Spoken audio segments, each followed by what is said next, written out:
شہزاد محمد خان یعنی S M Khan, senior Indian information service officer, ہندوستانی bureaucracy کا ایک مضبوط ستون، اب اس دنیا میں نہیں رہے۔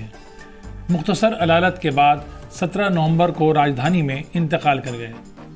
یہ ایک شخصیت کی رخصتی نہیں ہے بلکہ ایک دور کا خاتمہ ہے۔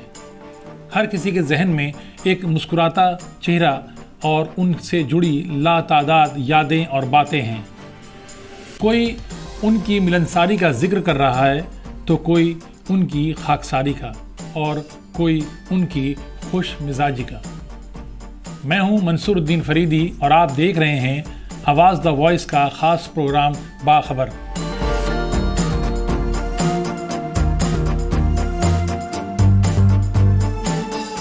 ایس ایم خان کی مقبولیت اور ہر دل عزیز ہونے کا سبب یہی تھا کہ وہ اعلیٰ ترین عہدوں پر فائز رہنے کے باوجود زمین سے جڑے ہوئے تھے، خواہ وہ ان کا آبائی وطن خورجہ ہو یا تعلیم گاہ علی گڑھ مسلم یونیورسٹی۔ وہ ہمیشہ دستیاب رہنے والے انسان رہے۔ سرکاری مصروفیات کے ساتھ سماجی اور تعلیمی سرگرمیوں سے دامن نہیں بچایا۔ جب جہاں موقع ملا سماجی طور پر اور اخلاقی طور پر اپنی ذمہ داری کو نبھایا۔ 13 سال تک سی بی آئی کے ترجمان کی حیثیت سے مقبول رہے اور پھر سابق صدر جمہوریہ اے پی جے عبدالکلام کے پریس سیکریٹری رہے۔ یہ دو سب سے بڑی ذمہ داریوں کے ساتھ ایس ایم خان عوامی رابطے میں آئے اور بہت مقبولیت حاصل کی۔ اس کے ساتھ انہوں نے پریس انفارمیشن بیورو اور دوردرشن نیوز کے ساتھ مختلف ایجنسیوں اور اداروں میں اہم عہدوں پر ذمہ داریاں نبھائیں۔ آج ایس ایم خان ہمارے درمیان نہیں، لیکن ان کی شخصیت موضوع بحث ہے۔ لوگ ان کے مختلف پہلوؤں کا ذکر کرتے ہوئے انہیں یاد کر رہے ہیں اور خراج عقیدت پیش کر رہے ہیں۔ ان کی شخصیت پر بات کرنے کے لیے آج ہمارے ساتھ ہیں جناب خواجہ محمد شاہد صاحب، ایک سابق سول افسر، حکومت ہند کے سابق جوائنٹ سیکریٹری کے ساتھ مولانا آزاد نیشنل اردو یونیورسٹی کے سابق وائس چانسلر، جو جامعہ ملیہ اسلامیہ یونیورسٹی کے رجسٹرار بھی رہ چکے ہیں، جبکہ علی گڑھ مسلم یونیورسٹی سے ان کا گہرا تعلیمی رشتہ رہا ہے۔ خواجہ صاحب، آپ کا ہمارے پروگرام میں سواگت ہے، خیر مقدم ہے۔ بہت بہت شکریہ۔ ہم لوگ آج بات کریں گے مرحوم ایس ایم خان صاحب کی، اور میرا پہلا سوال آپ سے یہی رہے گا کہ وہ کون سی ان کی شخصیت کا پہلو ہے جس کا آپ سب سے پہلے ذکر کرنا پسند کریں گے؟ سب سے پہلے تو یہ کہوں گا کہ آپ نے ابھی کہا کہ ایس ایم خان مرحوم کے بارے میں بات چیت کریں گے، تو لفظ مرحوم کہتے ہوئے جیسے کہتے ہیں دل کلیجہ منہ کو آتا ہے کہ ابھی کچھ دن پہلے تک ہمارے ساتھ تھے ہم، اور وہ انڈیا اسلامک کلچرل سینٹر کے الیکشن میں ساتھ تھے، اور وہ بھی الیکشن جیتے، میں بھی الیکشن جیتا۔ ہم لوگ کو کوئی کسی کو دور دور کوئی خواب و خیال میں بھی نہیں تھا کہ اتنی جلدی وہ ہم کو چھوڑ کر چلے جائیں گے۔ تو ایسا سانحہ ہے، ایسا حادثہ ہے کہ جس کا بہت شدت سے دل پہ اثر ہے۔ اور ان کی جو سب سے دل فریب شخصیت کا سب سے امتیازی پہلو یہ تھا کہ سب سے محبت سے، عزت سے، احترام سے ملتے تھے۔ جب سے میرے تو تقریباً 40 سال پرانے تعلقات ان سے ہیں، جب سے وہ انڈین انفارمیشن سروس میں آئے اور میں اپنی سینٹر سیکریٹریٹ سروس میں تھا دلی میں، تو ان سے جگہ جگہ گاہ بگاہ شادیوں میں، جلسوں میں، تقریبات میں، سرکاری مقامات پہ ملاقاتیں ہوتی تھیں۔ شہزاد خان صاحب، ایس ایم خان صاحب کا نام شہزاد تھا، ہم لوگ انہیں شہزاد کی کہتے تھے۔ شہزاد خان صاحب ہمیشہ عزت سے، احترام سے، محبت سے ملتے تھے اور دوسروں کا دل جیت لیتے تھے۔ کم گو تھے، بہت زیادہ گفتگو نہیں کرتے تھے، لیکن جو بات کرتے تھے بڑے اچھے سے بات کرتے تھے۔ تو ان کی شخصیت، پوری شخصیت اتنی عمدہ شخصیت تھی، اتنی خلوص اور محبت سے، سچائی سے بھرپور شخصیت تھی کہ اپنے آپ ان کی طرف دل کھنچتا تھا۔ اور آپ کے ساتھ چند ہمیں جسمانی طور پہ ماشاءاللہ حسین جمیل آدمی تھے، اچھا قد تھا، خوبصورت چہرہ تھا، ایک پرسنالٹی تھی، دیکھتے ویسے ہی آدمی ان سے متاثر ہوتا تھا۔ لیکن میں اس سے ہٹ کے بات کر رہا ہوں شخصیت کی، کہ جس طریقے سے وہ آپ کے ساتھ اگر 5 منٹ بھی کھڑے ہو جائیں اور 5 منٹ میں ہلکی سے گفتگو کریں گے، کم گفتگو کریں گے، لیکن جو گفتگو کریں گے وہ اتنی اچھی گفتگو کرتے تھے، اتنی آپ کو سمان دیں گے، اتنا پیار دیں گے، اور لگے گا کہ یہ میرا اپنا ہی کوئی کھڑا ہے۔ اپنا جو اپنائیت فوراً سے ملتی تھی، ان سے مل کے اپنائیت ملتی تھی تو وہ دل کو کھینچتی تھی. اب وہ اپنائیت ان کے جانے سے وہ اپنائیت کم ہو گئی، نہ ہو گئی، غائب ہو گئی، اس کا بڑا افسوس رہے گا. خواجہ صاحب وہ دو بہت بڑے عہدوں پر رہے، جیسے ایک CBI کے ترجمان کی حیثیت سے اور دوسرا کلام صاحب کے پریس سیکریٹری کی حیثیت سے.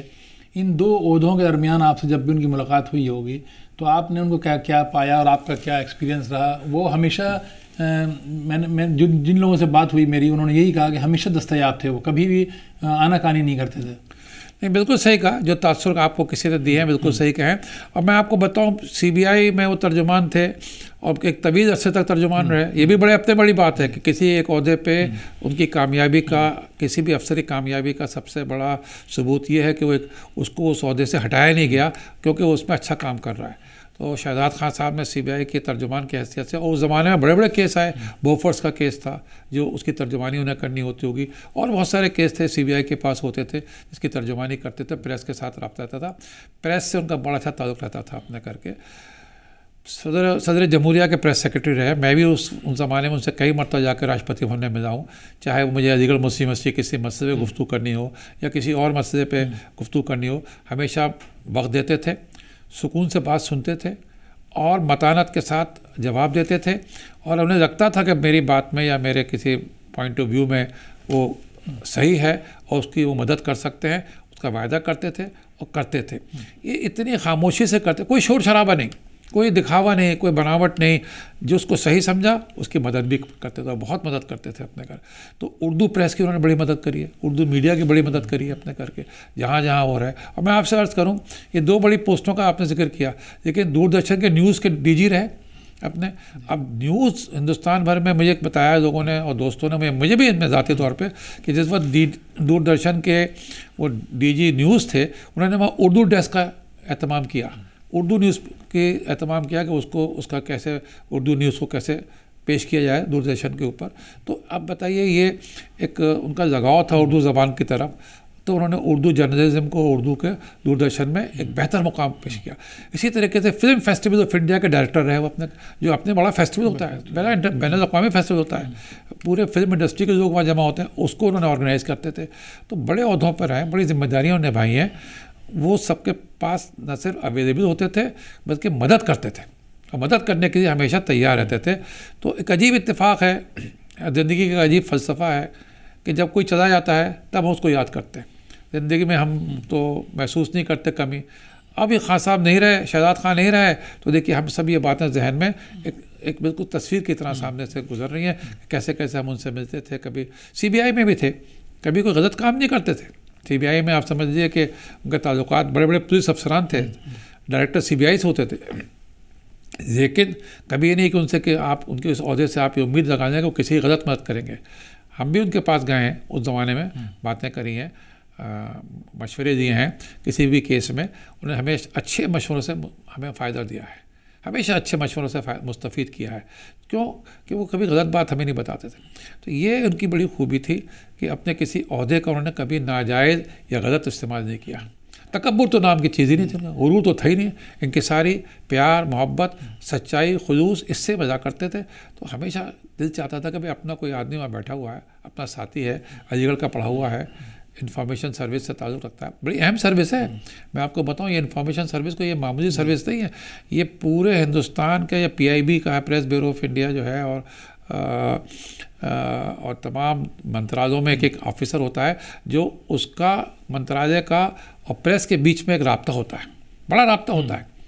تو ایک ہمارے سرکار کا جو امیج ہے یا منترالیہ کا امیج ہے، وہ ایک یہ ہمارا ایسے افسر انفارمیشن سروس کے افسر کرتے ہیں.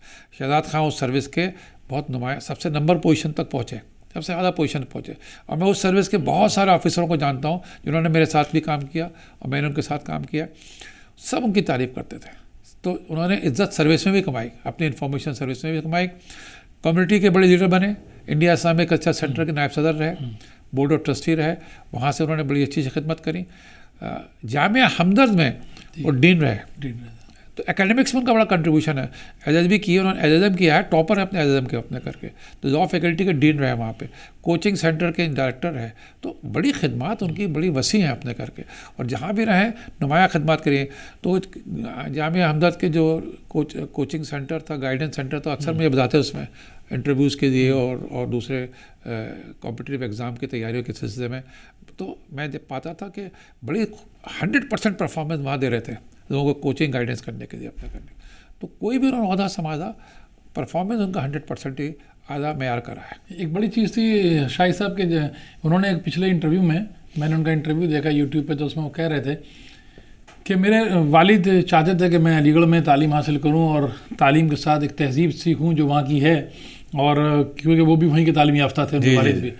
تو انہوں نے کہا تھا کہ شاید میں نے 2 ہی سال گزارے علی گڑھ میں, لیکن وہ 2 سال ایسے ہیں جو میری زندگی کا رشتہ بن گیا اس علی گڑھ سے. تو کہیں نہ کہیں ایک علی والی برادری جو ہے اس کے لیے کہیں نہ کہیں بہت بڑا صدمہ ہے, بہت بڑا نقصان ہے, بہت بڑا نقصان ہے. علی گڑھ سے ان کی وابستگی تعلیم کی حیثیت تو رہی, LLM کیا, ٹاپ کیا, میں نے آپ کو عرض کیا نا, گولڈ میڈلسٹ تھے وہاں پہ اپنے کر کے. تو لیکن وہ وہاں کی مجلس منتظمہ کے صدر جمہوریہ کے نامینی کے طور پہ انہوں نے وہاں کام کیا. ایگزیکٹو کونسل کے ممبر تھے, گورنمنٹ آف انڈیا کے نامینی تھے, صدر جمہوریہ کے نامینی تھے. اس دوران انہوں نے وہاں کے مجھے کئی لوگ جو اس زمانے میں اس کمیٹی کے ممبر تھے, ایگزیکٹو کونسل کے ممبر تھے, انہوں نے کہا ہے, مجھے بتایا ہے کہ کس طریقے سے وہ وہاں پہ مسلم یونیورسٹی کے جو انتظامی مسائل تھے اس سے معاون مددگار ہوتے تھے. اور نہ صرف یونیورسٹی کے اندر بلکہ حکومت ہند میں اور یونیورسٹی کے بیچ میں ایک رابطے کے طور پر انہوں نے کام کیا ہے. اور اس وقت کی جو سرکار تھی, ارون جیٹلی صاحب سے ان کے بڑے ذاتی تعلقات تھے, اپنے دوسرے لوگوں سے تعلقات تھے.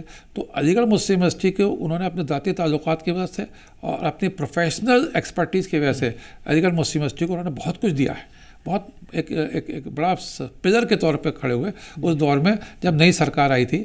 تو اسی کڑی میں انہوں نے ایک انٹرویو میں کہا کہ مجھ سے AMU میں مجھ سے وائس چانسلر نے کہا کہ بھائی کلام صاحب کو لے کے آئیے.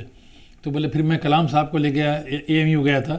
تو یہ بھی میرا ایک AMU سے اٹیچمنٹ کا ہی نتیجہ تھا. جی, تو APJ کلام صاحب سے تو ان کی جو وابستگی رہی ہے وہ تو انہوں نے اپنی کتاب جو لکھی ہے اس میں ہم سب کو واضح کر دیا ہے.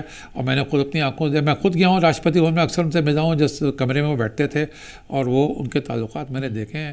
پریزیڈنٹ آف انڈیا کے وقت کے APJ کلام صاحب کے ان کی بات مانتے تھے اور بہت سی چیزوں میں مانتے تھے. مطلب یہ کہ اگر کہیں کلام صاحب نے کہا کہ بھئی میں زکوٰۃ کا پیسہ جو ہے کسی مدرسے کے بچوں کو دینا چاہتا ہوں, تو شہزاد خان کی مدد ان میں معاون مددگار ہوتے. یہ ان کا کوئی سرکاری کام نہیں تھا, لیکن ایک جذبہ تھا خدمت کا, اور APJ کلام صاحب سے جو ذاتی تعلقات تھے. تو علی گڑھ مسلم یونیورسٹی میں صدر جمہوریہ کا جانا ایک بڑے بامعنی بات رکھتی ہے, اور وہ ایک میسیج ہوتا ہے کہ صدر جمہوریہ کا اس ادارے میں فیتھ ہے, اعتماد ہے, تو وہ وہاں جا رہے ہیں اور لوگوں کو اپنی نصیحت. اچھا, APJ کلام صاحب کی تقریریں ہم نے سب نے سنی ہیں. وہ جتنی اچھی باتیں اور نصیحتیں اپنی تقریروں میں کیا کرتے تھے اور جو ان کے عمل میں بھی ہوتی تھیں, تو وہ علی گڑھ میں مجھے یاد ہے کہ ان کا جو کانوکیشن ایڈریس تھا وہ بہت پسند کیا گیا تھا, بہت پسند کیا گیا تھا. ایک انٹرویو میں انہوں نے یہ بڑی دلچسپ بات کہی کہ آدمی جتنی بھی تعلیم حاصل کر لے علی گڑھ میں رہ کے, لیکن اس کی پہلی کوالیفیکیشن علی گڑھ ہوتی ہے. تو میرے لیے بھی یہ ایک اعزاز تھا, اور میں چاہے جہاں بھی رہوں سرکاری نوکری میں, جہاں مجھے موقع ملتا تھا, میں اس پہلو کو اجاگر کرتا تھا کہ میں علی گڑھ سے تعلیم حاصل کر چکا ہوں. تو اس سے بھی بڑا ظاہر ہوتا ہے کہ ان کا AMU سے جو 2 سال میں جو رابطہ ہوا ان کا جو جڑے, وہ بہت گہرے تعلقات ہو گئے تھے. دیکھیے, علی گڑھ مسلم یونیورسٹی میں چاہے کوئی 2 سال رہے, چاہے 1 سال رہے یا 10 سال رہے, جو اس کے ساتھ اس کی جو کلچرل لائف ہے, ہاسٹل کی زندگی ہے, جو اس کے ساتھ روایتوں سے جڑنا ہے, اس کی تاریخ سے جڑنا ہے, تو ہم سب اس کی تاریخ سے جڑ جاتے ہیں, اس روایتوں سے جڑ جاتے ہیں, تو ایک یونٹ میں بن جاتے ہیں اپنے کر کے. میں بھی وہیں کا تعلیم یافتہ ہوں. تو خان صاحب کا, شہزاد خان صاحب کا جو وابستگی تھی وہ ان تمام روایتوں سے تھی, اس تمام تاریخ سے تھی, اس تمام اقدار سے تھی جس کی علی گڑھ مسلم یونیورسٹی مشہور ہے اپنے کر کے. اور وہ اقدار انہوں نے اپنے تمام سرکاری کاموں میں, اپنے ذاتی کاموں میں, ذاتی تعلقات میں, اور جو ان کے میں نے بتایا کہ اکیڈمک لائف بھی تھی جو انہوں نے ریٹائرمنٹ کے بعد کری, اور پبلک لائف بھی تھی. اسلامی کلچر سینٹر کے فورم سے انہوں نے لوگوں کی خدمات کری ہیں, اور مسلم کمیونٹی کے لیے خدمات کری ہیں, پورے سماج کے لیے وائڈر سینس میں خدمات کری ہیں. لیکچرز کا انعقاد کرتے تھے, لوگوں سے جوڑتے تھے. وہ سب میں ان کی وہ اقدار دکھتی تھیں جو انہوں نے علی گڑھ سے سیکھی ہوں گی یا حاصل کری ہوں گی اپنے کر کے. تو شہزاد خان صاحب کا جو اس وابستگی علی گڑھ سے 2 سال کی تھی، وہ 2 سال کی ایک ٹائم فریم میں آپ کہہ سکتے ہیں، لیکن جہاں اقدار کی بات ہے، جہاں روایتوں کی بات ہے، وہ تو بہت طویل تاریخ کے ساتھ جڑ گئے اپنے وہاں پہ، کیونکہ ایسے ہی ان کے والد بھی وہاں تھے، ان کے بہت سارے رشتہ دار وہاں سے پڑے ہوئے تھے اپنے. اور اس بات کا اس سلسلے میں شاہد صاحب ایک ذکر کیا انہوں نے واقعے کا کہ میں کلام صاحب کے ساتھ سوڈان کے دورے پہ گیا تھا، تو بولے وہاں پر عمر البشیر اس زمانے میں ان کے پریسیڈنٹ تھے وہاں پر، تو انہوں نے بڑے فخر سے کہا کلام صاحب سے کہ ہماری کیبنٹ کے آدھے ممبر جو ہیں تقریباً وہ AMU کے تعلیم یافتہ ہیں. بتائیے. تو انہوں نے کلام صاحب نے ان کو بتایا کہ میری ٹیم میں بھی جو ایک آفیسر ہیں وہ AMU سے پڑھے ہوئے ہیں. تو پھر ان کا تعارف کرایا اور اس کے بعد معلوم ہوا کہ کیبنٹ کے سارے منسٹر جو تھے وہ ان کے ساتھ اس میٹنگ کے بعد ملاقاتیں کی انہوں نے، اور سب نے علی گڑھ کا حال چال پوچھا. تو یہ لگاؤ جو تھا اس کا ذکر وہ بار بار کرتا رہا، جس کا میں نے آپ کو ابھی ذکر کیا کہ جب علی گڑھ میں کوئی پڑھ لیتا ہے، چاہے وہ نائجیریا میں ہو، چاہے سوڈان میں ہو، چاہے UAE میں ہو، چاہے آسٹریلیا میں، ان تمام اقدار سے اور روایتوں سے جڑ جاتا ہے جو علی گڑھ کی، جس کے لیے علی گڑھ مشہور ہے اپنے کر کے، اور جس کا ہم اکثر یہاں آپ کے صرف اسٹوڈیو میں پہلے ذکر بھی کر چکے ہیں. وہ روایتیں بھائی چارگی کی ہے، آپسی مہر کی ہے، قومی جذبے کی ہے، تعلیمی اقدار کی ہے. وہ ساری روایتوں سے آدمی جڑ جاتا ہے، اور وہ ہم سب جڑ جاتے ہیں، چاہے سینئر ہو، جونیئر ہو، مجھ سے پچھلی پیڑھی کا ہو یا آگے آنے والی پیڑھی کا ہو، تو سب ایک کڑی میں جڑ جاتے ہیں. تو وہ محبت کا جذبہ، وہ بانڈ جو ہے وہ بہت اسٹرانگ ہوتا ہے. اور شہزاد خان صاحب اس کا اظہار اپنے عملی زندگی میں بہت کرتے تھے. انہوں نے علی گڑھ مسلم یونیورسٹی کے جو بچے آتے تھے لاء میں تعلیم حاصل کرنے، ان کی مدد کرتے تھے. جیسے میں نے بتایا سول سروس میں علی گڑھ سے بچے تیاری کے لیے آتے تھے، ان کی بھی مدد کرتے تھے. تو وہ جذبہ خدمت کا جو آدمی کا علی گڑھ مسلم یونیورسٹی سے آتا ہے، کیونکہ ہم لوگ وہاں کو ایک ٹریننگ دی جاتی ہے کہ کیسے آپ ملی خدمت کے لیے آپ اپنے آپ کو تیار کریں. ہم لوگوں کو، جیسے میں نے کبھی پہلے بھی یہاں ذکر کیا ہوگا، ایسے ملی موقعوں پہ چاہے ملک میں کوئی باہر سے حملہ ہوا ہو، فوجیوں کے خاطر کرنی ہو، فوجیوں کو دیکھ بھال کرنی ہو، اس قسم کے کاموں میں لگایا جاتا تھا اپنے کر کے. تو اس سے ہمیں ملی جذبہ بھی آتا تھا، خدمت کا جذبہ بھی آتا تھا. تو خان صاحب ان سب جذبات سے بھرپور تھے. اور کہیں نہ کہیں شاہد صاحب دیکھیے کہ as a CBI spoke person in کی جو پہلی پہچان بنی تھی، ان کو پہلی پہچان جو عوامی طور پہ ملی وہ CBI کے اسپوک پرسن سے ہی ملی تھی. اور ایک ایسا عہدہ تھا جس پہ رہ کے وہ 13 سال تک کوئی تنازع نہیں ہوا، کوئی کنٹروورسی نہیں ہوئی ان کی. دیکھیے نا، اس وقت دوردرشن ہی ایک شاید بہت بڑا میڈیا تھا. اب تو بہت ساری چینلز اور بہت سارے اس کے سوشل میڈیا کے دوسری چینلز آ گئی ہیں، پلیٹ فارمس آ گئے ہیں. تو دوردرشن پہ اگر CBI، اور میں نے جیسے بھی تھوڑی دیر پہلے کیا، اس وقت بڑے مشہور کیسز عوام کے سامنے آئے ہوئے، جس میں بوفرز بہت بڑا مشہور کیس ہوا، جس کی وجہ سے سرکار میں اور سیاست میں اچھل پچھل مچ گئی. تو پریس جب بھی CBI سے کچھ پوچھنا ہوتا تھا، یہ شہزاد خان صاحب CBI کے بہاف پہ آ کے پریس سے رابطہ کرتے تھے. پریس کیا، پورے دنیا سے رابطہ کرتے تھے. تو CBI کا جو فیس تھا، چہرہ تھا، وہ SM خان صاحب تھے. اور دنیا نے CBI کو اگر پہچانتا تو SM خان کا چہرے سے پہچان دیتے تھے، نہ کہ ان کے ڈائریکٹر اور جوائنٹ ڈائریکٹر اور ایڈیشنل ڈائریکٹر کے تعلق سے. تو یہ انہوں نے اس عہدے کا بڑے خوش اسلوبی سے اس کا اپنے خدمات انجام دی ہیں اپنے کر کے.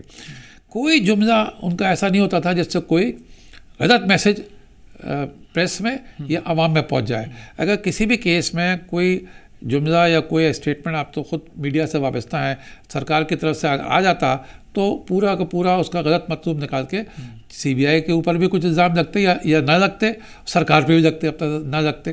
تو مگر آپ اگر دیکھیں گے تو یہ ان کی پروفیشنل کمپیٹنسی تھی، یہ ان میں خوبی تھی، اپنے زبان کے اوپر قدرت تھی کہ اتنے اچھے خوبصورت نپے تیز انداز میں، اور جیسے میں نے بولا کہ زیادہ نہیں بولتے تھے لیکن بہت کم جملوں میں پوری بات کا مفہوم سامنے پیش کر دیا کرتے تھے کہ CBI کیا کر رہی ہے، کیا چاہتی ہے، تحقیق کہاں پر پہنچی ہوئی ہے، کیا نتائج آ چکے ہیں، اور کیا آپ امید کر سکتے ہیں آگے چل کے. تو کہیں نہ کہیں شاہد صاحب ہم یہ کہہ سکتے ہیں کہ ایک طرف CBI کے اسپوک پرسن کی حیثیت سے جہاں SM خان صاحب نے اپنی زبان کی تاثیر دکھائی، وہیں کلام صاحب کے پریس سیکریٹری کی حیثیت سے انہوں نے جو کتاب لکھی تو وہاں ان کے اندر کا جو قلمکار تھا، جو کہ مصنف تھا، وہ باہر آیا نکل کے.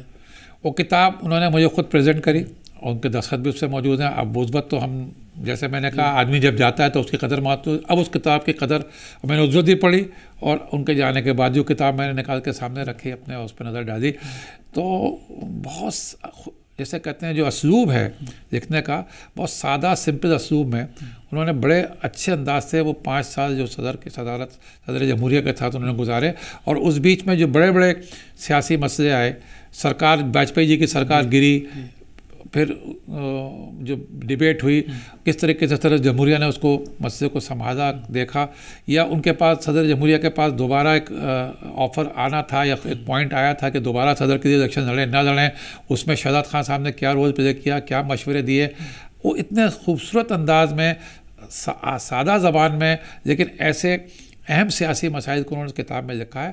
کتاب کی بڑی تاریخی دستاویز بن گئی ہے اپنے کر کے. وہ خالی اے پی جے کلام صاحب کی ایک بایوگرافی کی طرح نہیں ہے، لیکن اس وقت جو بھی سیاسی حالات تھے یا راشٹرپتی بھون نے اور راشٹرپتی بھون کے اندر کیا چرچا، کیسے فیصلے ہوتے تھے، وہ بھی سمجھنے کی ایک ضرورت آتی ہے اس میں کر. تو خان صاحب نے وہ کتاب لکھ کے وہ بتا رہے تھے کہ ان سے اس وقت کے وزیر اعظم نے کہا کہ شہزاد خان آپ کلام صاحب کے ساتھ اتنا رہیں تو ان کے بارے میں کچھ لکھیے. تو ان کو یہ موٹیویشن وہیں سے آیا اپنے کا. پھر وہ کتاب لکھ کے انہوں نے مودی جی کو بھی دی، اور اس کا اجرا ہم نے اسلامک سینٹر میں بھی کرایا تھا، وہاں یہ سب گفتگو آئی تھی جس کا میں ذکر کر رہا ہوں. تو وہ کتاب بڑی تاریخی دستاویز ہے، اور اس میں ایک راشٹرپتی کے لیے ملک کی سیاست میں اور ملک کے گورننس میں کیا اہمیت ہوتی ہے وہ بھی سمجھنے کی بات ہے. ہم اس بات چیت میں کم سے کم یہ بات تو واضح ہو گئی کہ ایس ایم خان صاحب صاف گو تھے، نرم مزاج تھے، ایماندار تھے، مخلص تھے، اخلاق مند تھے. ان کے اندر وہ تمام خوبیاں تھیں جو ایک اچھے انسان کے اندر ہوتی ہیں. انہوں نے کبھی بھی اپنے عہدے کا ناجائز فائدہ نہیں اٹھایا، نہ ہی انہوں نے کبھی اونچے عہدے پہ پہنچنے کے بعد عام لوگوں سے ڈسٹینس کیا یا کسی سے ملاقات سے بچنے کی کوشش کی. وہ بیلنس کرنا جانتے تھے، اور ان کی شخصیت اسی لیے وہ سی بی آئی کے اسپوک پرسن رہے، کلام صاحب کے پریس سیکریٹری رہے، لیکن ان کا تعلق اس وقت بھی خورجہ سے اتنا ہی رہا جتنا ان کا تعلیم سے پہلے تھا. تو زمین سے جڑی ہوئی جو ان کی حکمت تھی اور جو ان کا طریقہ تھا، وہ آج ہر کوئی اس کا سلام کر رہا ہے. ہم نے بات کی شاہد صاحب کے ساتھ ایس ایم خان صاحب کی یادوں کے بارے میں، ان کے مزاج کے بارے میں بہت ساری باتیں نکل کے سامنے آئیں. خواجہ صاحب نے بتایا کہ ان کے ساتھ 40 سال کا رشتہ تھا، اور اس رشتے میں انہوں نے ان کے اندر کیا خوبیاں پائیں ان کا ذکر کیا. اور آج بھی دیکھیے ان کے انتقال کے بعد ہر کوئی انہیں یاد کر رہا ہے. ایک اتنے بڑے شخص کے لیے لوگ اچھے الفاظ استعمال کر رہے ہیں جن کے ایسے عہدے پہ پہنچنے کے بعد سینکڑوں دشمن بن جاتے ہیں، لیکن ایس ایم خان نے ہر ایک کو مطمئن رکھا، اور اپنی شخصیت سے وہ ان کو ہر کسی نے خاکسار کہا. ہم نے اس پروگرام میں ایس ایم خان کی زندگی کے مختلف پہلوؤں کا جائزہ لیا. اس کے لیے میں خواجہ شاہد صاحب کا شکریہ ادا کرنا چاہتا ہوں. وہ آئے اور آواز دا وائس کو ٹائم دیا. اس پروگرام میں فی الحال اتنا ہی. آپ دیکھتے رہیے باخبر اور نہ رہیں بے خبر. شکریہ.